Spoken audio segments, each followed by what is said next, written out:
بسم اللہ الرحمن الرحیم۔ یہ علامہ اقبال کی ایک ایسی نظم ہے جس پہ اگر غور کریں تو زندگی کا تمام فلسفہ سمجھ میں آ جاتا ہے۔ اس میں علامہ اقبال نے ایک جگنو کی کہانی بیان کی ہے اور اس کو بیان کرتے ہوئے کائنات اور جہان رنگ و بو کا فلسفہ بیان کر دیا ہے۔ جگنو اس میں ہے کہ جگنو کی روشنی ہے کاشانہ چمن میں، یا شمع جل رہی ہے پھولوں کی انجمن میں۔ یعنی ایک باغ ہے جس میں رات کے وقت اندھیرا ہے اور اس میں جگنو کی روشنی ایسے ہے جیسے ایک شمع جل رہی ہو پھولوں کے درمیان۔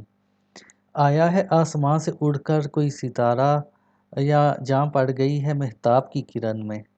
یہ تو ایسے معلوم پڑ رہا ہے کہ جیسے آسمان سے کوئی ستارہ اتر کے آ گیا ہو، یا جیسے کہ چاند جون سا ہے اس کی کوئی روشنی ہے اس میں جان پڑ گئی ہے اور وہ ادھر سے ادھر جون سا ہے چاند کی کرن جون سی ہے وہ جا رہی ہے۔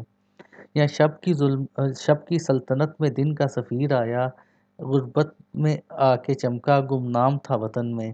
یا مطلب دن میں روشنی ہوتی ہے تو روشنی جون سی ہے وہ دن کا سفیر ہے، وہ اگر رات میں آ جائے تو وہ غریب الوطنی یعنی کہ ایک جگہ ہجرت کر کے جون سا دن سے ہجرت کر کے دن کا سفیر اندھیرے میں آ گیا اور وہاں آ کے چمکا اور وہاں اپنا نام روشن کیا، جبکہ اپنے وطن میں تو سارے ہی روشنی ہی تھی تو اس لیے وہاں پہ گمنام تھا، وہاں اس کو کوئی پوچھنے والا بھی نہیں تھا۔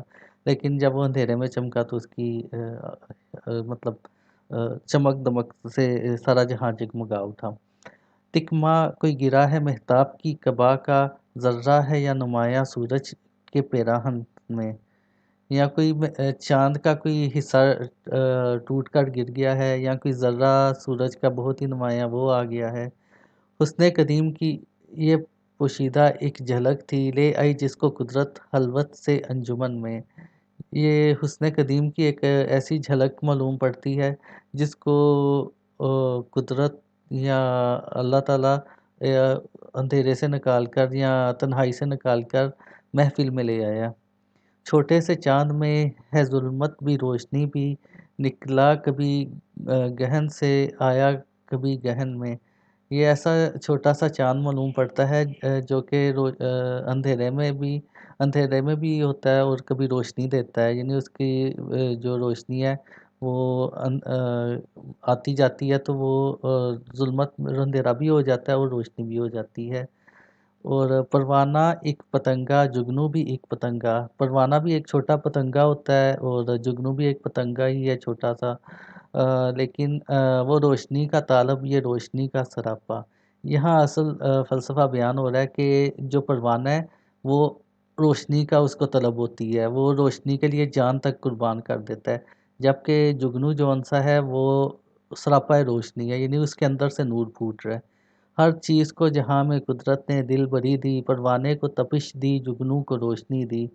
قدرت نے جہاں میں ہر چیز کو ایک علیحدہ ہی رنگ دیا ہے، جس میں پروانے کو تپش دی ہے اور جگنو کو روشنی دی ہے۔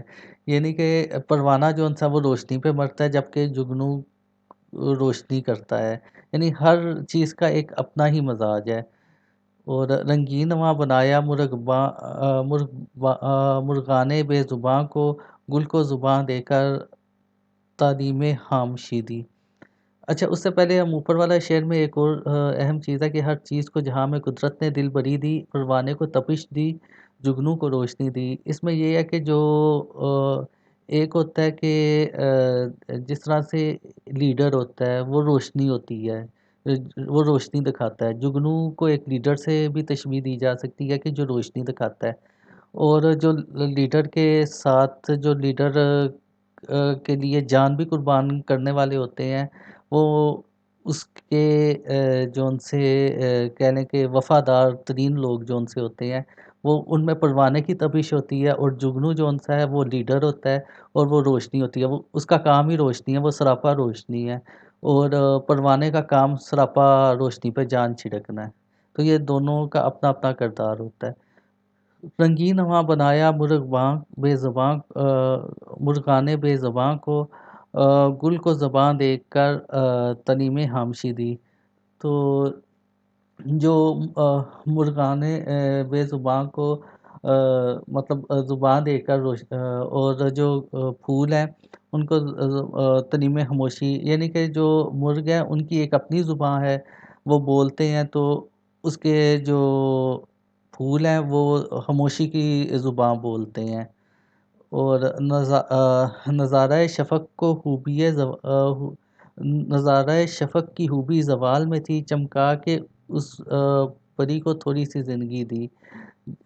جب سورج غروب ہو رہا ہوتا ہے تو شفق پہ جو روشنی پھیلتی ہے وہ سورج کے ڈوبنے کی وجہ سے اس میں خوبی آتی ہے۔ وہ شفق کی جو نظارہ ہوتا ہے سورج ڈوبنے کا، وہ اس کی خوبی یہ ہے کہ وہ سورج ڈوب رہا ہوتا ہے تو وہ نظارہ ایک ڈوبنے کا یا زوال کا جو نظارہ ہے وہ دلچسپ ہوتا ہے۔ یعنی کہ جب تھوڑی سی زندگی رہ جاتی ہے تو اس کو چمکا کے اللہ تعالیٰ ایک ایسی زندگی دے دیتا ہے کہ وہ لوگوں کو ہیرا کر دیتی ہے آنکھوں کو۔ رنگین کیا سحر کو بانگ کی دلہن کی صورت، پہنا کے لال جوڑا شبنم کی آرسی دی۔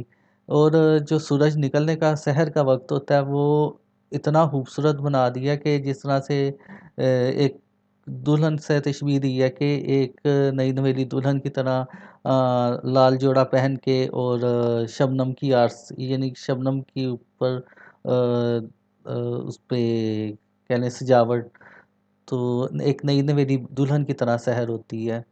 سایہ دیا شجر کو، پرواز دی ہوا کو۔ شجر یا درخت کا کام ہے کہ وہ سایہ کرتا ہے، جبکہ شجر یا درخت کی خوبی یہ ہے کہ وہ سایہ کرتی ہے، اور ہوا کی خوبی یہ ہے کہ یہ پرواز کرتی ہے۔ پانی کو دی روانی، موجوں کو بے کلی دی۔ پانی جون سا ہے وہ رواں ہوتا ہے، بہتا ہے، یہ اس کی خوبی ہے، اور موج جون سی ہے وہ کہیں بھی ٹکتی نہیں ہے، وہ اس کا کوئی کنارہ نہیں، وہ کناروں سے باہر بہتی ہے۔ یہ امتیاز لیکن ایک بات ہے ہماری، جگنو کا دن وہی ہے جو رات ہے ہماری۔ لیکن یہ بھی دیکھنے کی بات ہے کہ جو جگنو کا دن ہوتا ہے وہ ہمارے لیے رات ہوتی ہے۔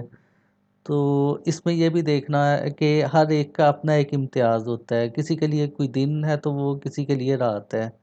حسن ازل حسن ازل کی پیدا ہر چیز میں جھلک ہے، چاہے جس کا جو بھی جہان ہے اس میں ہر ایک کے لیے علیحدہ ہی حسن اور جھلک، ہر چیز میں ایک علیحدہ جھلک حسن ازل کی نظر آتی ہے۔ یعنی اللہ تعالیٰ کی صنائی ہر چیز میں علیحدہ سے ہی ایک روپ دھارے ہوئے ہے۔ انسان میں وہ سخن ہے، غنچے میں وہ چٹک ہے۔ انسان کو اللہ تعالیٰ نے کلام میں لاجواب بنایا ہے، جبکہ غنچوں میں جو چٹک ہے یا اس کا مطلب غنچے یا باغات کا ایک نظارہ، یہ یہ چاند آسماں کا شاعر کا ہے، شاعر کا دل ہے گویا۔ آسماں کا جو چاند ہوتا ہے یہ ایسا ہے جیسے کہ شاعر کا دل ہو، اور وہاں چاندنی ہے جو کچھ یہاں درد کی کسک ہے۔ جو چاند کے لیے چاندنی درجہ رکھتی ہے وہ شاعر کے لیے درد اس کا درجہ رکھتی ہے۔ انداز گفتگو نے دھوکے دیے ہیں ورنہ نغمہ ہے بوئے بلبل، بو پھول کی چہک ہے۔ ہر ایک کا انداز گفتگو مختلف ہوتا ہے جس سے ہم دھوکا کھا جاتے ہیں۔ اگر ہم خاموشی کی زبان سمجھنے لگ پڑیں تو جس طرح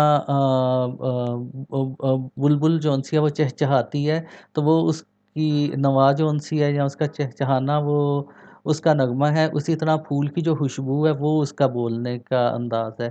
تو ہم پھول کو اس طرح سے سمجھ سکتے ہیں کہ پھول کی جو خوبی ہے وہ اس کا خوشبو ہے، جبکہ بلبل کی خوبی اس کا چہچہانا ہے۔ کثرت میں ہو گیا ہے وحدت کا راز مخفی، جگنو میں جو چمک ہے وہ پھول میں مہک ہے۔ جب زیادہ کا کثرت ہو تو اس میں اللہ تعالیٰ کی وحدانیت کا راز چھپ کے رہ گیا ہے۔ تو جو اللہ تعالیٰ کے واحد ہونے کا راز ہے وہ چند ہی لوگوں کو معلوم ہو سکتا ہے، کیونکہ وہ جب لوگوں نے دلوں میں بت پال دیے ہیں تو وہ اس سے وحدت ربی کا راز مخفی ہو گیا ہے۔ جگنو میں جو چمک ہے وہ پھول میں مہک ہے۔ جگنو کی خوبی یہ ہے کہ وہ چمکتا ہے، روشنی اس میں آتی ہے، اور پھول میں جو خوشبو ہے وہ اس کی خوبی ہے، یہ اختلاف کیوں ہنگاموں کا محل ہو، ہر شے میں جبکہ پنہاں خاموشی ازل ہو۔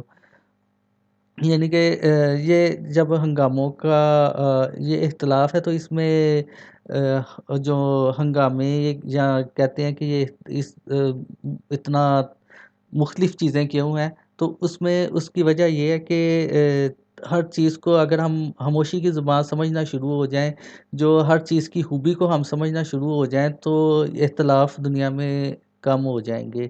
جو ہر بات میں اختلاف ہوتا ہے تو اس کی وجہ یہ ہوتی ہے کہ ہم ہر چیز کی خوبی کو سمجھنے کے قابل نہیں ہوتے۔ جب ہمیں پتہ چل جائے کہ ہر ایک کی خوبی دوسرے سے مختلف ہے، جس طرح اگر جو جگنو ہے وہ اس کا پتہ چل جائے کہ اس کی خوبی چمکنا ہے، اور پروانے کی خوبی یہ ہے کہ وہ روشنی کے اوپر جان قربان کرتا ہے، یعنی اس طرح سے ہر انسانوں میں بھی اور مختلف لوگوں میں، مختلف گروہوں میں جو جو ان کی خوبیاں ہیں وہ اگر سمجھ میں آ جائیں تو اختلاف کی وجہ سے جو ہنگامے جو ہوتے ہیں معاشروں میں وہ ختم ہو جائیں۔